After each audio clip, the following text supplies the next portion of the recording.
Perang Uhud berlaku sekitar tahun 3 Hijrah.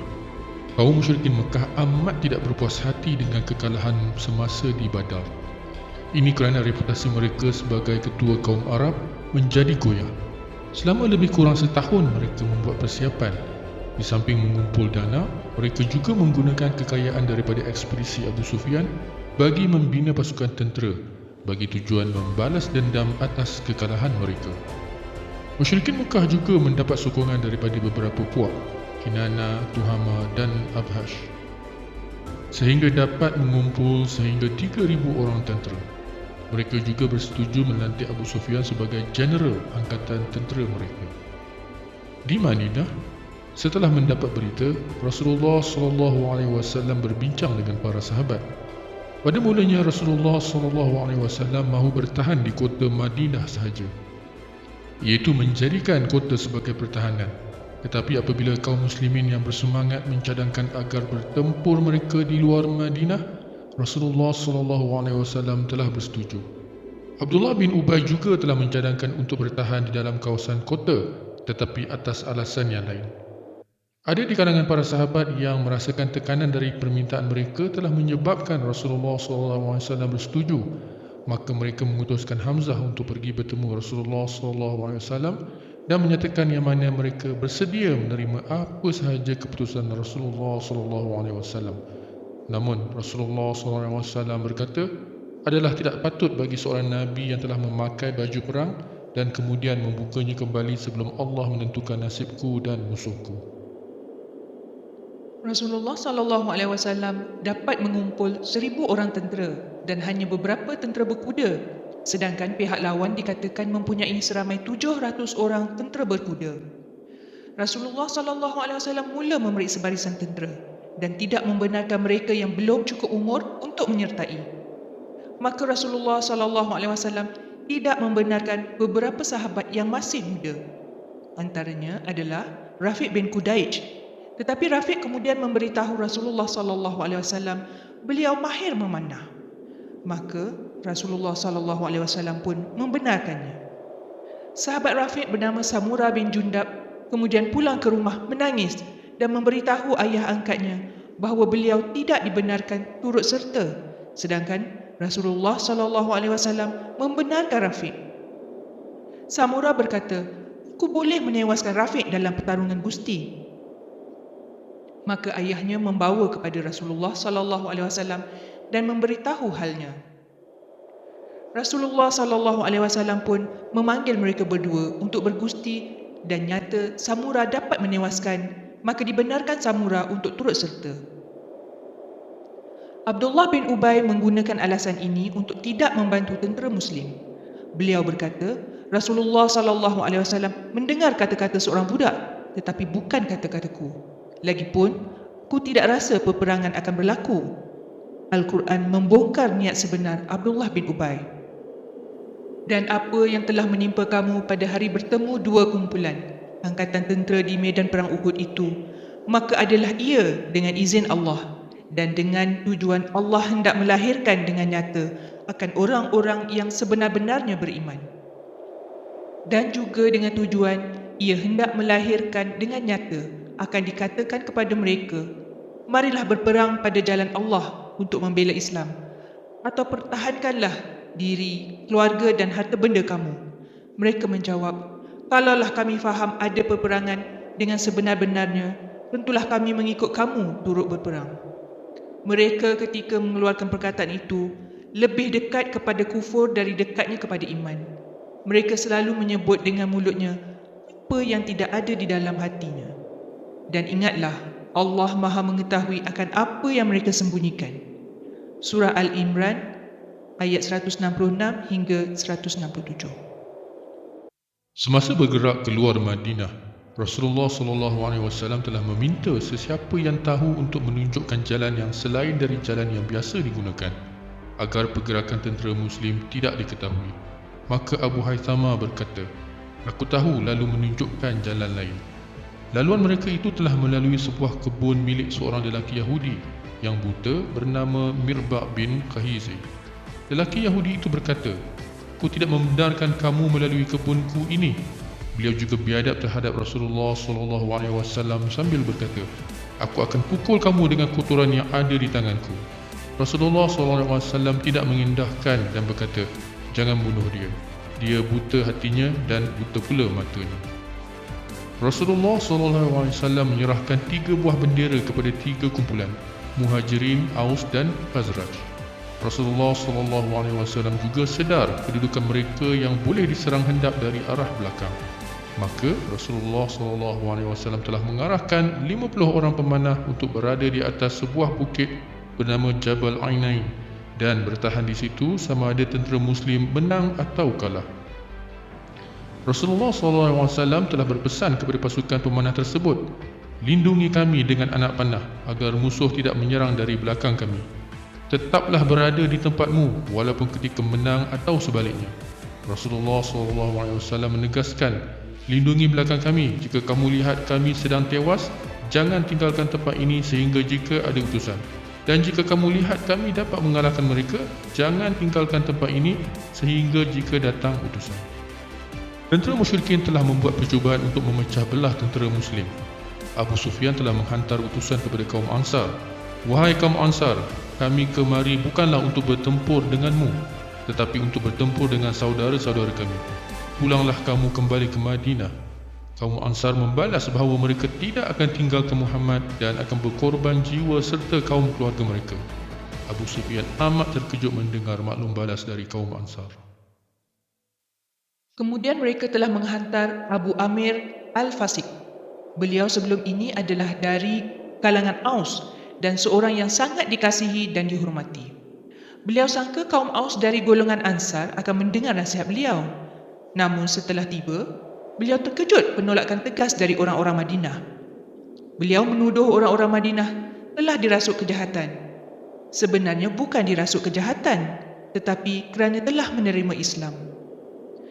Sebelum pertempuran, Rasulullah SAW memberi kata-kata semangat. Rasulullah SAW kemudian mengeluarkan pedang beliau dan bertanya, "Siapakah di kalangan kalian yang mahu mengambil pedang ini?" Pada mulanya ramai yang menawarkan diri.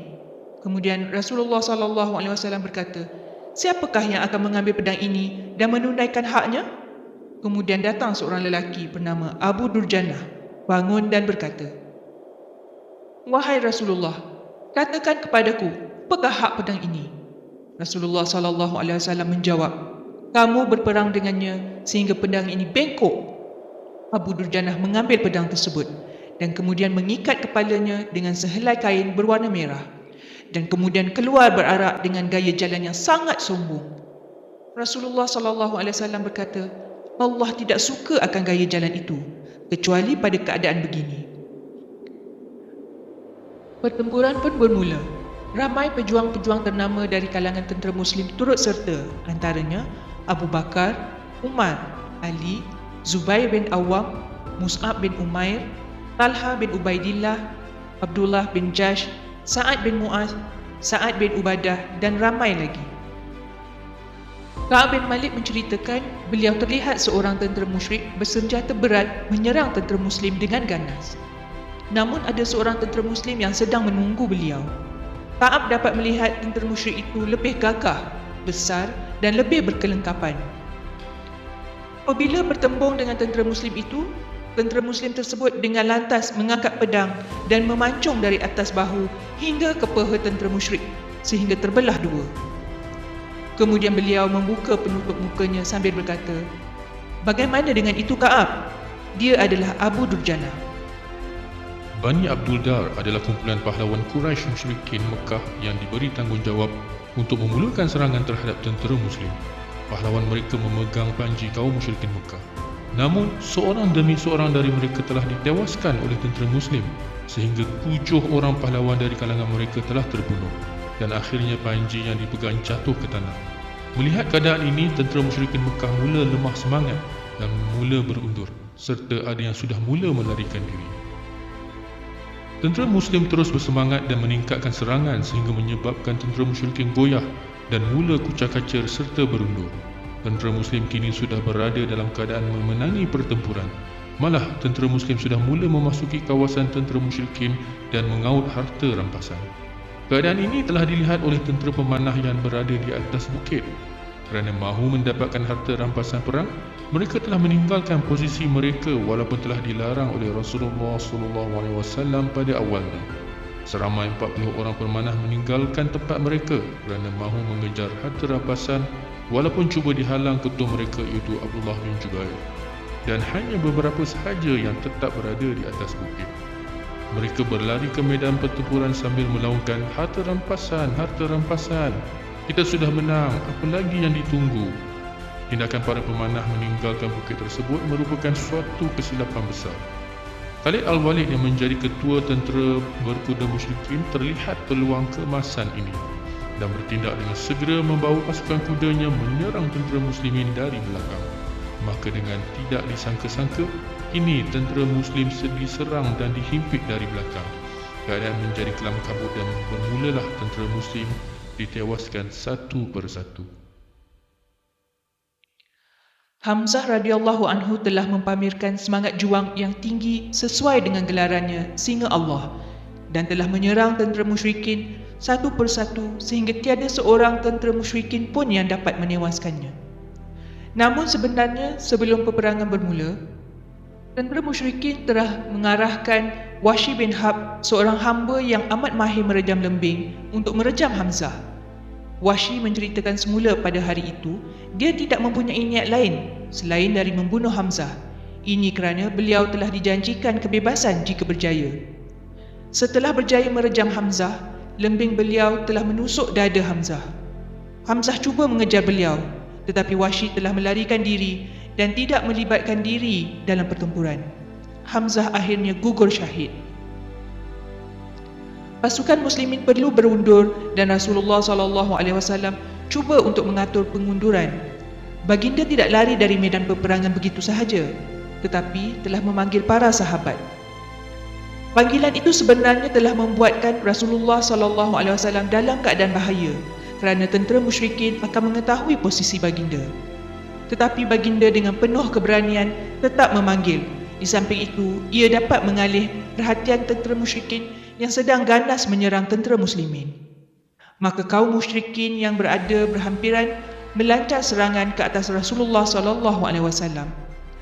Terdapat 9 orang sahabat bersama Rasulullah SAW pada ketika itu. Maka Rasulullah SAW berkata, "Siapa yang akan menghalang mereka, dia akan menjadi sahabatku di jannah." Maka para sahabat dari kalangan Ansar menyahut seruan Rasulullah SAW, memanah ke arah pihak musuh dan mempertahankan Rasulullah SAW. Apabila seorang terbunuh, seorang lagi Ansar maju ke hadapan. Ia berulang sehinggalah 7 orang dari Ansar terbunuh mempertahankan Rasulullah SAW. Begitulah keberanian dan kepahlawanan sahabat-sahabat Rasulullah SAW dari kaum Ansar. Sejurus itu, tinggal 2 orang wira mempertahankan Rasulullah SAW, iaitu Sa'ad bin Abu Waqqas dan Talha bin Ubaidullah, juga dikenali sebagai Abu Talha. Abu Talha berdiri tegap di hadapan baginda bagaikan bukit yang tidak goyah sambil memanah angkatan musuh. Satu demi satu anak panah mengenai musuh. Baginda sesekali menjengah untuk melihat panahan Abu Talha. Abu Talha berkata, "Ya Rasulullah, tunduklah. Aku tebus kamu demi ibu dan ayahku. Aku tidak mahu kamu cedera walau sedikit pun. Ya Rasulullah, biarlah kematianku mendahului kematianmu dan biarlah dadaku lebih dulu merasai tikaman musuh daripada dadamu. Aku berjanji, sebagaimana yang aku sering katakan, aku adalah tebusan untukmu ya Rasulullah." Panahan demi panahan dilepaskan oleh Abu Talha mengenai tentera musuh. Abu Talha mendapat banyak kecederaan sehingga jari-jari beliau terpotong kerana melindungi baginda. Akhirnya pihak musuh sudah menghampiri Rasulullah SAW. Baginda telah terkena lemparan batu, jatuh ke tanah dan patah gigi. Muka dan bibir baginda cedera, manakala helmet baginda remuk menutupi kepala baginda. Sedang Rasulullah SAW mengusap mukanya yang berdarah, Rasulullah SAW berkata, "Bagaimana suatu umat boleh beruntung setelah menyerang nabinya sehingga mematahkan gigi dan melukai wajah Rasulnya? sedangkan ia memanggil mereka kepada Allah. Ada yang mengatakan baginda telah pingsan beberapa kali. Ini menyebabkan tersebar kabar angin yang mengatakan Rasulullah SAW telah terbunuh. Kabar angin ini tersebar dengan begitu pantas dan telah melemahkan semangat tentera muslimin. Namun dalam masa yang sekejap, terdapat beberapa tentera muslim yang berhampiran dan berkumpul mempertahankan Rasulullah SAW. Namun pada posisi yang lain, tentera muslimin dalam keadaan kucar kaca. Ditambah pula dengan kabar angin Rasulullah SAW telah terbunuh, semangat juang mereka menjadi lemah. Al-Anas bin An-Nadir menceritakan beliau melalui sekumpulan muslim yang sedang duduk. Lantas beliau bertanya, "Kenapa kamu hanya duduk dan tidak pergi bertempur?" Mereka menjawab, "Tidakkah kamu mendengar Muhammad sudah mati?" Anas menjawab, "Jika betul Rasulullah telah mati, maka dia telah mati dalam menyempurnakan agamanya. Maka marilah kita berjuang sehingga ke hujung nyawa seperti yang telah Rasulullah lakukan." Anas terus bertempur sehingga gugur syahid. Apabila diperiksa, Anas telah menerima 80 kecederaan sehingga hanya adik perempuan beliau sahaja yang dapat mengenali jasad beliau kerana jarinya yang agak berlainan. Ada tentera muslimin yang lemah iman berkata, lebih baik kita hantar envoy untuk mendapatkan bantuan Abdullah bin Ubay dan minta beliau dapatkan jaminan keselamatan daripada Abu Sufyan. Muhammad telah terbunuh, lebih baiklah kita berundur pulang sebelum kita juga terbunuh. Mus'ab bin Umair radhiyallahu anhu adalah salah seorang yang telah diberi bendera. Mus'ab terus bertempur sehingga musuh telah memotong tangan beliau. Kemudian beliau memegang bendera dengan menggunakan tangan sebelah lagi, sehinggalah kedua tangan beliau telah terpotong. Dan kemudian dia memeluk bendera tersebut sehingga akhirnya beliau terkorban syahid. Rasulullah SAW akhirnya berundur ke Bukit Uhud dan memanjat bukit tersebut. Abu Talhah terpaksa membantu Rasulullah SAW kerana baginda sudah tercedera. Ketika itu barulah tentera musyrik mula menghentikan serangan kerana mereka enggan memanjat bukit tersebut. Ia adalah sukar untuk menyerang sambil memanjat bukit. Kemudian Abu Sufyan tiba di kaki bukit sambil bertanya, "Adakah Muhammad hidup? Adakah Abu Bakar masih hidup? Adakah Umar masih hidup?" Setelah tidak mendapat jawapan, Abu Sufyan mula bersorak menyangka mereka semua sudah mati. Umar tidak dapat menahan lantas menjawab bahawa kesemua tiga orang yang kau sebut masih hidup. Tetapi Abu Sufyan masih mahu menyangka Rasulullah SAW telah terbunuh kerana sebelum itu salah seorang dari tentera musyrikin telah mengaku membunuh Muhammad. Abu Sufyan pun berkata, "Peperangan hari ini adalah balasan untuk Badar. Aku kira semua mayat tentera muslim akan dibinasakan oleh pengikutku. Tetapi aku tidak mengarahkannya." Kemudian beliau bersorak sambil melaungkan, "Agunglah Hubail, agunglah Hubail," iaitu memuji berhala mereka. Rasulullah SAW menyuruh Umar menjawab dengan, "Allah lebih tinggi dan lebih agung." Abu Sufyan kemudian berkata, "Kami ada Uzza berhala dan kamu tidak ada Uzza." Maka Rasulullah SAW suruh menjawab, "Kami ada Allah sebagai penolong dan kamu tidak punyai sebarang penolong." Abu Sufyan kemudian bersama tentera beliau mula beredar meraihkan kemenangan. Handalah bin Abu Amir baru sahaja mendirikan rumah tangga, tetapi apabila menerima panggilan jihad, beliau terus keluar menyahut panggilan jihad sehingga tidak sempat mandi hadas. Beliau juga telah syahid. Setelah tamat pertempuran, Rasulullah SAW bertanya, "Di mana Handalah?" Apabila diberitahu beliau gugur syahid, Rasulullah SAW berkata, "Aku melihat malaikat sedang memandikan beliau di dalam bekas emas di antara langit dan bumi." Setelah peperangan, Rasulullah SAW pergi mendapatkan para sahabat yang telah gugur syahid. Dikatakan seramai 70 orang tentera muslimin telah gugur syahid. Rasulullah SAW sangat sedih dan menangis apabila mendapatkan jasad Hamzah. Ibnu Mas'ud mengatakan, "Kami tidak pernah melihat Rasulullah SAW menangis dengan begitu teresak-esak apabila mendapati jasad Hamzah." Rasulullah SAW juga menziarahi mayat Mus'ab bin Umair dan beliau membacakan, "Di antara orang-orang yang beriman itu, ada yang bersikap benar menunaikan apa yang telah dijanjikannya kepada Allah untuk berjuang membela Islam.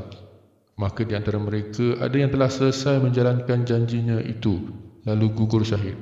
Dan di antaranya ada yang menunggu giliran. Dan mereka pula tidak mengubah apa yang mereka janjikan itu sedikit pun."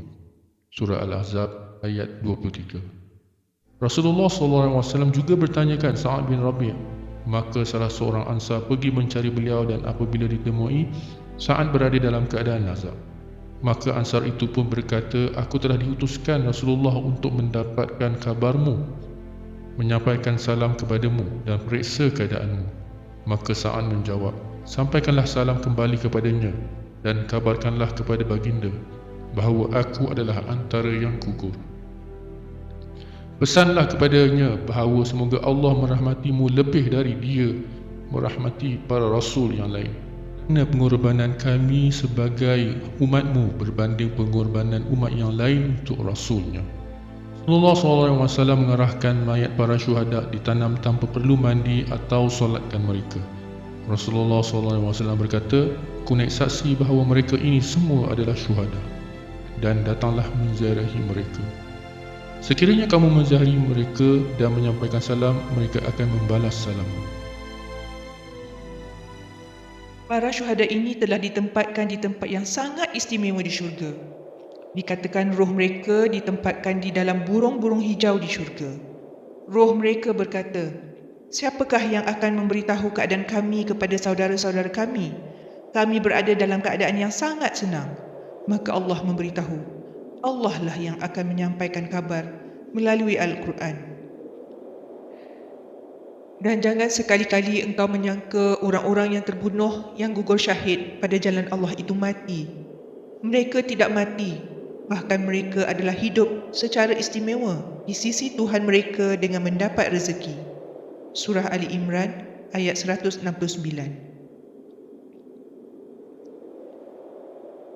Kisah Abdullah bin Jahsh dan Sa'ad Abi Waqqas. Mereka berdua bertemu sebelum pertempuran dan berpakat untuk berdoa. Sa'ad yang berdoa dahulu.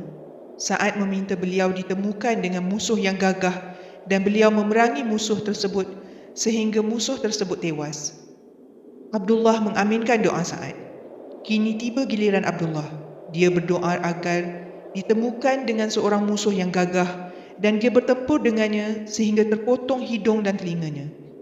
Ini agar bila aku bertemu denganmu, ya Allah, engkau akan bertanya apa terjadi pada hidung dan telingaku.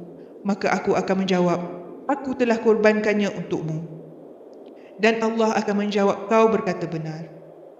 Sa'ad menceritakan semula kepada anaknya, setelah tamat pertempuran, aku melihat hidung dan telinga Abdullah yang telah mati syahid terikat pada suatu tali.